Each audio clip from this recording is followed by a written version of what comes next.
turn our attentions to minimum wage issues, and my guest is joining me also virtually, but he joins us from Ilorin. He's Comrade Issa Aremu. He's the Director General, Michael Imodu Institute for Labor Studies. Hello, Comrade. Good to see you. It's been quite a while. How are you doing?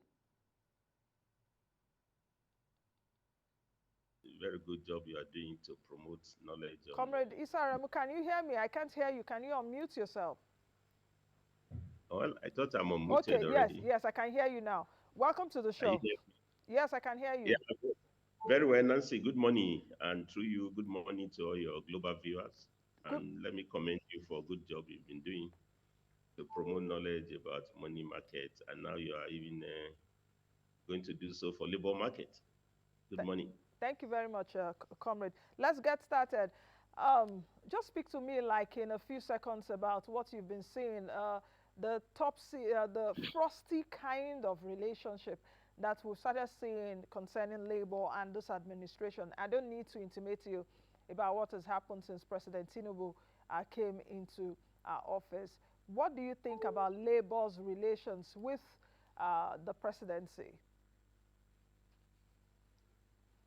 Well, I'm not sure how to put it, but it's clear that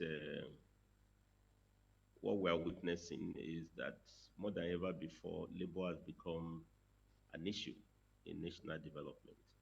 I mean, it has always been, but it is clear that we need to come to terms that labor creates wealth, and that often we talk of, when we talk of resource control, we often talk of extractive materials like oil and gas. But I think more than ever before today, we know that the most important factor of development, not just of production, is labor.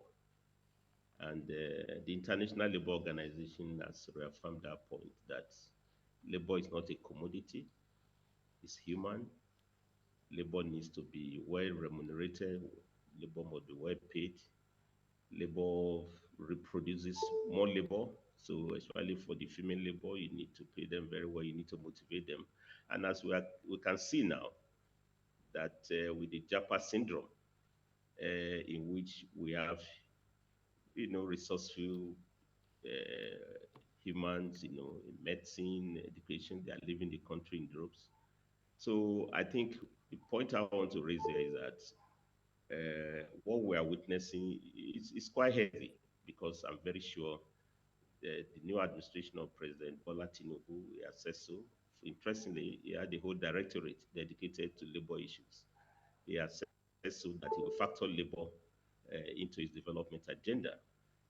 What I want to say in summary to your first question is I think we have serious crisis of compensation. You have workers who have become working poor, and all the numbers, more so with the recent policy move from regulated market for petroleum products to deregulation. You know that it has impacted definitely on cost of living. So you expect this contestation. But what is important is that I'm excited the administration is living up to that and engaging labor in social dialogue. What we need to monitor is the outcome of this process. But there is serious crisis of compensation. You need to pay working men and women very well. As we're talking now, doctors are also on strike. I'm talking of resident doctors. So people argue that whether they are not apprentices, but nonetheless they are working doctors. And if you look at all their demands, it's all about pay. It's about allowances. It's about peculiar allowances. It's about remuneration, promotions. So, but I think it's very healthy that often we ignore humans in national development. I mean, people talk of wealth of nation, but increasingly worldwide, the world has come to realize that the wealth of humans is the way to drive the economy. How we handle this development is the real challenge. What do you think should be the realistic minimum wage right now? Labor is asking for a 200,000 minimum wage, and you spoke about cost of living crisis earlier. What could be the realistic minimum wage now? We're not talking about a living wage because a living wage is even different from a minimum wage. Nigeria is not yet implementing a minimum wage. So the 200,000 naira that Labour is asking for, how realistic do you think that is in terms of the honoring of it from the executive? Let me also take you down memory lane. 30,000 naira definitely is our minimum wage. That was increased, I think, about 5, 6 years ago. Some states are still not paying it, but we've seen some states, because of the fuel subsidy removal, have upped their minimum wage to about 40,000 naira. I think Edo State and which other state? About 2 or 3 states have done that. But if you take a look at 30,000 naira with an exchange rate of 790 naira to $1 now, you're seeing a minimum wage of about $37 a month. When exchange rate was about 461 naira, I remember I did an analysis on comparison of minimum wage in Nigeria across African countries, and that gave us about $65. During Obasanjo's days, it was about $100 a minimum wage. During Jonathan, when exchange rate was at about 165, minimum wage was about $181 a month. So I'm just taking our viewers through this in terms of exchange rate. So in Tinubu's time now, 37 US dollars minimum wage. So what do you think about that? Labour is asking now for a $253 minimum wage a month. Yeah, Nancy, we can even go further on memory lane. I mean, look at the legacy minimum wage, which started in 1981. Minimum wage was about 125 naira, but the exchange rate that time, naira was as strong as US dollars. In fact, almost one to Almost one par, at par. yeah. Minimum wage in 1981 was about $250.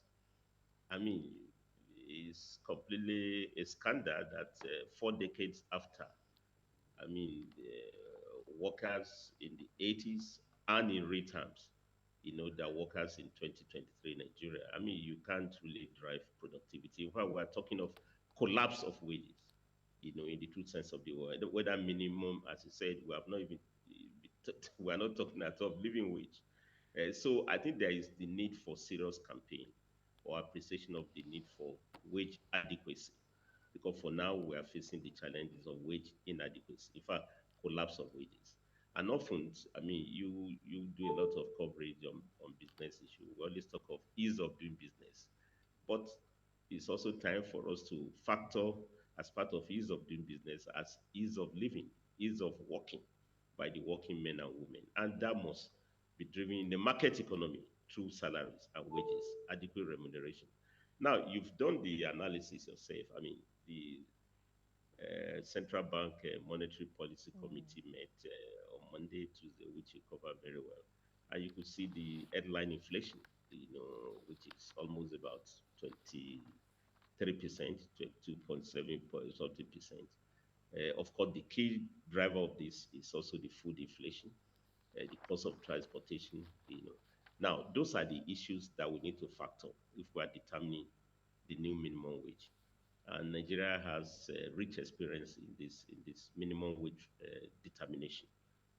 You've done it very well. I think we have from 1981 now we have gotten almost about 5 national minimum wages. But the point is that if there is no microeconomic stability, it's not lack of effort. I mean, even for labor to get 30,000. I mean, if naira had been stable, inflation has been moderated very well. That's quite a lot of money. I mean, 30,000, but that's in nominal terms. In real terms, I mean, you've done the calculation, just about $37,000. First, we need to do the restoration, of the minimum wage in a way to cope with the challenges of inflation. And as we are struggling to target inflation in our monetary policy, I think it's now time for us to target what is the real purchasing power of the working people. I'm not sure what the figures have been branded up and down, some talk of 200 naira minimum wage, 200,000. uh, to 200 200,000 naira. thousand minimum wage, some talk of 500,000, but these are all issues that will come through appropriate negotiation. because you can't give what you've not really properly negotiated for. So, and I think we have tested in this. There is always a tripartite committee made up of federal government, organized labor, employers of labor, and to state government. And I think it's high time because the existing minimum wage is also going to elapse at the end of this year. It's time to negotiate that. But beyond that, Nancy, my concern is that minimum is actually for the lowest of the workforce. The real challenge is living wage, which should be given to those who are working, and you need to pay them in relation to their productivity, also in relation to what you expect them to do, over there. And that's where we must aggressively pursue that. And I'm quite impressed because President Tinubu promised living wage. He wasn't just talking of minimum wage, living wage. So is this not the time to get, for organized labor, employers of labor, to also engage with the new government? And now that the cabinet is almost taking shape now, it's time for us to get going because, honestly speaking, there can't be renewed hope for recovery. When you are working poor, if I'm working beggars, I've seen it. Workers have become, Exactly. The yeah, working poor. Because if you're actually yes, working, you shouldn't be poor. yeah, At least if and you're it's poor for a while, it should be able to take you to a place abs- whereby you get off the threshold of extreme poverty, you know. absolutely. I mean, the whole idea of living wage is actually to make working people to live, not just for work, to live for life. Exactly. Pay school fees, you must be able to pay for education, you must be able to pay for transportation, you must even think of saving. There was once a Nigerian economy in which once you get job, it's a raise out of poverty. You could save money, send your children to school, you can buy land, you can build houses. We have to return back to that. And that's what happens in really serious economies of the world. Okay, Once you comrade. work, you can be able to live, and it's also smart economics because workers' pay goes into buy goods and services. In the Exactly. It economy, we stimulates have consumption, yeah, spending, we have low investment, capacity and all of utilization that. in the private sector because purchasing power is low. Most states are dead, Okay. because Okay. servants are paying reasonable pay. Yeah. Okay, comrade, let's take a look at what your friends, because you're still a comrade, you're still a labor person, you are the DG of my Yes. Kelly, my colleague, Imodu Institute of Labor Studies. Your friends, I know you're getting a lot of news and a lot of perhaps calls from your comrade friends. NLC has proposed, a planned protest in the next few days. What do you think? And do you think that this presidency has started on a good note in terms of having a good relationship with labor? That's one. Then number two, um, how do you, what do you think of this current labor? I don't know, I might be putting you in a very bad spot with this question, but what do you think about this labor organization leaders now in terms of TUC, Pengasan, NLC, the crop of leadership that we're having now? Should Nigerians trust them? And do you think that the government respects them enough to be able to attend to the yearnings of labor? Well, Nancy, the reality today is that we have vibrant, organized labor movement. I'm from that tradition. Uh, but the reality is also that we have a lot of policy challenges. What has immediately triggered the recent contestation is the removal of the subsidy on petroleum products. But there's also a consensus, even within the organized labor, as well as employers of labor and government, even across the political spectrums. Nancy, there was a consensus that this regime of subsidy for one product, in which we spend close to 5 to 6 trillion naira per annum, 400 billion naira, I don't know what the figures per month, on just one single product. Everybody has come to the consensus that it's not sustainable. The entire budget of Lagos, just, I don't know, Lagos is the only one that has entered the 1 trillion naira budget. Mm. And their budget is 2 trillion, to 20 million population. You can imagine the money we're spending on one product will have done for those states. Labor is also converted to that. But I think there's also a consensus that we can manage this transition very well. In fact, what labor is asking for is just transition. You know, what I call just transition is that if you are moving from a policy of uh, regulation to wholesale deregulation, you need to have plans on how to cushion the effects, of it. And I'm happy the presidency has also set up a committee that have been discussing.